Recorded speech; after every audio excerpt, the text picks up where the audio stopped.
मनन रसामृत को सब्सक्राइब करना और शेयर करना ना भूलें। शुक्रिया। बंधुओं, अभी तो हमने सुना कि सांवरे से मिलने मामा जी के भेजे हुए असुर ही आ रहे थे, और फिर हमने सुना कि किस प्रकार भगवान भोलेनाथ सांवरे से मिलने के लिए आए।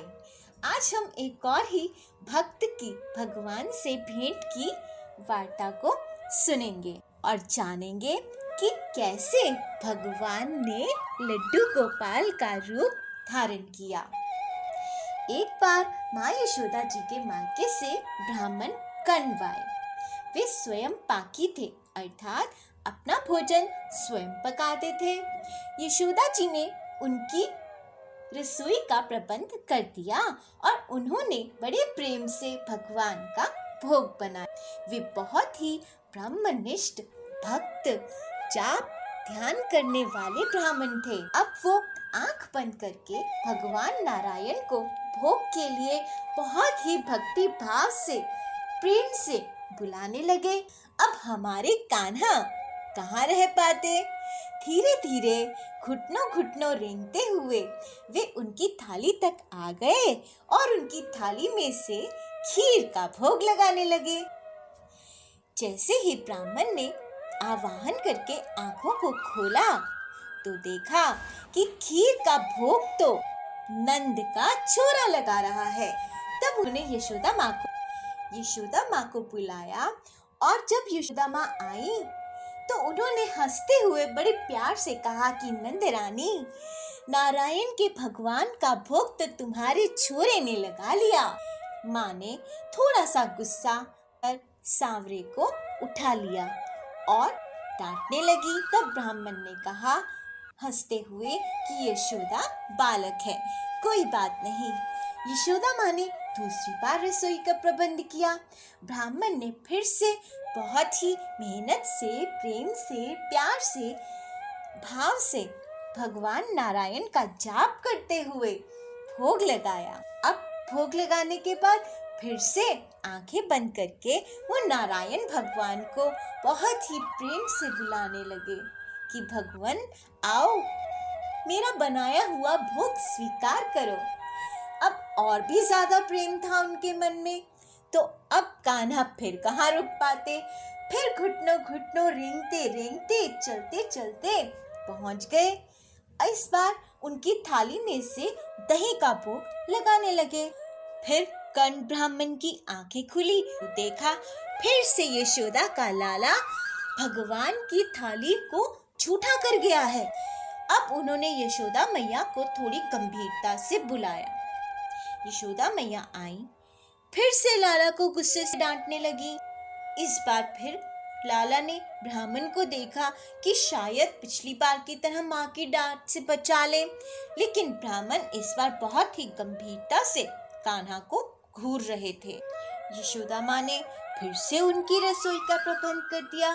फिर से उन्होंने बड़े प्रेम से इस बार मोतीचूर के लड्डू बनाए और नारायण भगवान को भोग लगाने के लिए फिर से बुलाने लगे। अब फिर से जब उनकी आंख खुली तो उन्होंने देखा कि नंद का लाला घुटनों घुटनों रेंगता हुआ उनकी थाली के पास आ गया था और एक हाथ में उनके लड्डू था।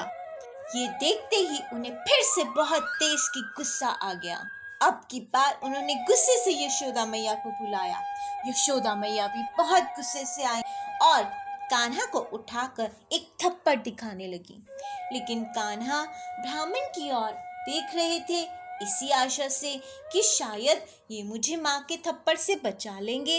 लेकिन इस बार तो ब्राह्मण ना हंसते हुए, ना गंभीरता से, बल्कि खुद ही लाल लाल आंखें करके सांवरे को गुस्से से देख रहे थे। सांवरे समझ गए कि अब तो अपनी रक्षा खुद ही करनी पड़ेगी। तब उन्होंने बड़ी ही मासूमियत से यशोदा माँ से कहा कि माँ, ये खुद ही तो विनय पूर्वक प्रेम से मुझे ही खाना खाने के लिए बुलाते हैं। इनका प्रेम देखकर, इनका भाव देखकर मैं रह नहीं पाता। मुझे आना ही पड़ता है, भोग लगाना ही पड़ता है। कंस ब्राह्मण को आया तो गुस्सा हुआ था, लेकिन उनके अंदर बहुत ही भक्ति भाव था, भगवान के लिए बहुत ही प्रेम था। उन्होंने सुन रखा था कि यशोदा के यहाँ भगवान का अवतार होने वाला है, और जब उन्होंने सांवरे के मुखारविंद से ये प्यारी सी बात सुनी तो ना जाने उन्हें कौन सा ज्ञान उत्पन्न हुआ। ये सुनते ही वे समझ गए कि ये और कोई नहीं, मेरे ही भगवान अवतरण होकर आए हैं। उनकी आंखों से अश्रु बह निकले, कभी हंसते, कभी रोते, कभी नाचने लगते, कभी कान्हा को दंडवत करने लगते। यशोदा से कहने लगे कि यशोदा, तेरे यहाँ तो साक्षात नारायण प्रकटे हैं। यशोदा, तेरे भाग्य के क्या कहने, तीन बंधु ब्रजराज दियो दर्श माही कृपा कर।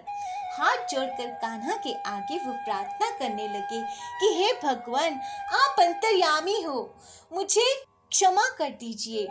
मैंने कहा कि आपने मेरी रसोई झूठी कर दी और माँ से गुस्सा करवाया आपको।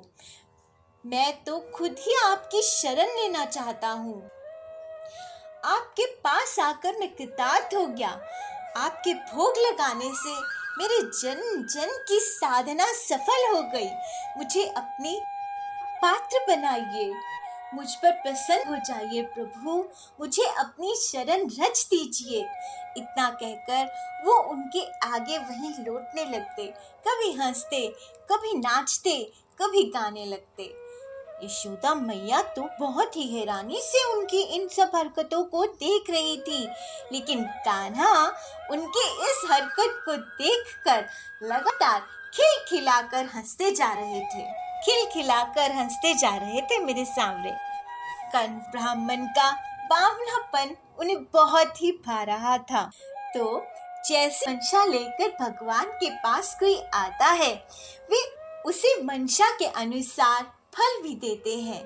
दैत्य मारने आते थे तो भगवान उन्हें मार देते थे, और भक्त दर्शन करने आते हैं, उन्हें सुख देने आते हैं तो भगवान भी उन्हें अपने सुख भरे दर्शन देकर कृतार्थ करते हैं, प्रेम करते हैं। अपने भेजे हुए दैत्यों का अंत और भक्तों का इस प्रकार आनंद मग्न होना सुन सुनकर कंस सदैव क्रोधित ही रहता था। कंस ब्राह्मण ने भगवान की उस प्यारी सी मूर्ति को, जैसे आजकल हम लड्डू गोपाल जी की मूर्ति देखते हैं, भगवान को घुटनों के बल रेंगता हुआ, हाथ में एक लड्डू लिए हुए इस प्यारी सी मूर्ति को अपने हृदय में बसाकर वहां से चल पड़े। उसी प्यारी सी भगवान की छवि को आज भी पूजा जाता है, लड्डू गोपाल की छवि को। तो इस प्रकार हमारे कान्हा ने लड्डू गोपाल का रूप धरा। तो बंधुओं, अगली बार अगले वीडियो में भगवान की एक और प्यारी सी लीला के साथ मिलेंगे। तब तक भगवान जी का नाम जाप करते रहिए। हरिओम नमो भगवते वासुदेवाय, हरिओम नमो भगवते वासुदेवाय, हरिओम नमो भगवते वासुदेवाय। जय बिहारी जी की।